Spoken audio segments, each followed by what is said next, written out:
সোহাগ হত্যাকাণ্ডের সহ সারা বাংলাদেশে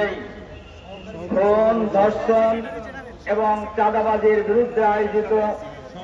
ঢাকা মহানগরীর দক্ষিণের উদ্যোগে আয়োজিত আজকের এই বিশাল প্রতিবাদ সমাবেশের বিক্ষোভ পর্ব সমাবেশের জনাব সভাপতি, বাংলাদেশ জামাত ইসলামীর কেন্দ্রীয় নির্বাহী পরিষদের অন্যতম সদস্য, বাংলাদেশ ইসলামী ছাত্র শিবিরের সাবেক কেন্দ্রীয় সভাপতি, ঢাকা মহানগরী দক্ষিণ জামাতের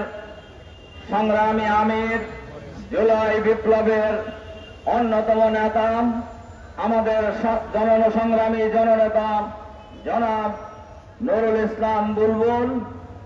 সঞ্চালক সহ জাতীয় নেতৃবৃন্দ,